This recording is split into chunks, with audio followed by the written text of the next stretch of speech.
বকেয়া ডিএ মামলার রায়ের বিরুদ্ধে আদালতে যাবেন না? উপদেশ দেওয়া হলো রাজ্য সরকারকে। Hi everyone, welcome back to my channel অঞ্জনার ব্যঞ্জনা। বন্ধুরা, তোমাদের সকলকে আমার এই ছোট্ট ইউটিউব চ্যানেলে স্বাগত জানাই।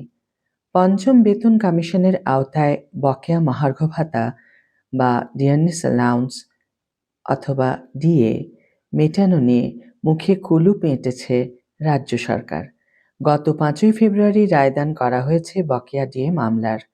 তারপর থেকে কোনো মন্তব্য করেননি রাজ্য সরকার। বকেয়া মহার্ঘ ভাতা বা ডিয়ারনেস অ্যালাউন্স বা ডিএ রায়ের পরে 5 দিন কেটে গিয়েছে। তারই মধ্যে রাজ্য সরকার কর্মচারীদের জন্য ষষ্ঠ বেতন কমিশনের আওতায় 4% ডিএ বৃদ্ধির ঘোষণা করা হয়েছে সপ্তম বেতন কমিশনেরও। তবে মহার্ঘ ভাতা বিষয়ে সরাসরি কোনো উত্তর দেওয়ার পথে হাঁটলেন না মুখ্যমন্ত্রী মমতা বন্দ্যোপাধ্যায়। মঙ্গলবার নবান্নে সাংবাদিক বৈঠক থেকে তিনি বলেন, আমি এটা নিয়ে কোনো প্রশ্নের উত্তর দেব না। যা বলার আমি বিধানসভায় বলে দিয়েছি, বা ওই দিন আপনারা প্রশ্ন করেছিলেন সেটা আমি দিয়ে দিয়েছি। বাকিটা বলতে গেলে বিষয়টা সাব জুডিস। আমি সাব জুডিস বিষয়ে কোনো মন্তব্য করব না।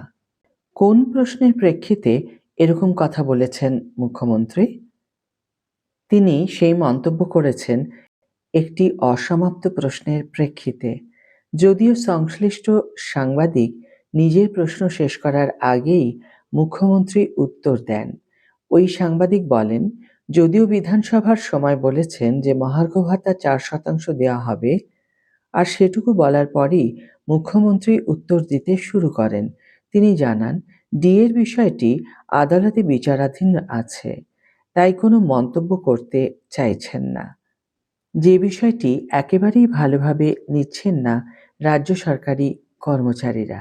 মুখ্যমন্ত্রী ডিএর প্রসঙ্গ এড়িয়ে যাওয়ার বিষয়টি নিয়ে শিক্ষানুরাগী ঐক্য মঞ্চের সাধারণ সম্পাদক কিঙ্কর অধিকারী বলেন, মহার্ঘ ভাতার ব্যাপারে সুপ্রিম কোর্টের চূড়ান্ত রায় প্রসঙ্গে সরকারের অবস্থান জানতে চাওয়ায় মুখ্যমন্ত্রী কি করে বলেন এই বিষয়টি বিচারাধীন।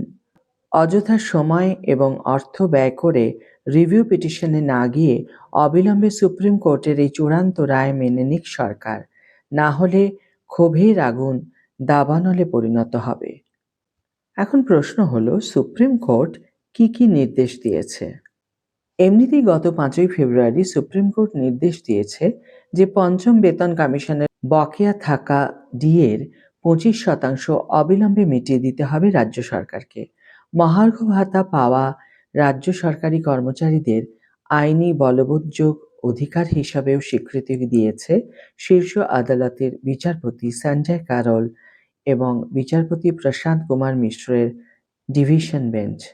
সেই সঙ্গে শীর্ষ আদালত জানিয়েছে, বাকি 75% ডিএ বকেয়া মেটানোর জন্য একটি কমিটিও গঠন করে দেওয়া হয়েছে। রাজ্যের উপরে থাকা আর্থিক বোঝা এবং রাজ্য সরকারি কর্মচারীদের অধিকারের মধ্যে ভারসাম্য বজায় রাখার দায়িত্ব দেওয়া হয়েছে কমিটির উপরে।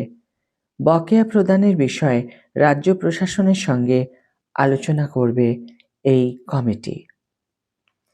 আজকের ভিডিও এখানে শেষ করছি বন্ধুরা।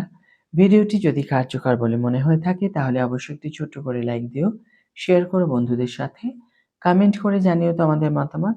যারা এখনো আমার চ্যানেলটিকে সাবস্ক্রাইব করোনি তারা অবশ্যই চ্যানেলটিকে সাবস্ক্রাইব করে আমার পাশে থেকো, আর যারা অলরেডি সাবস্ক্রাইব করে দিয়েছো তাদের জন্য আমার অনেক ভালোবাসা এবং অনেক ধন্যবাদ। আজ তাহলে বিদায় বন্ধু, দেখা হবে পরের ভিডিওতে। ভালো থেকো, সুস্থ থেকো, সঙ্গে থেকো।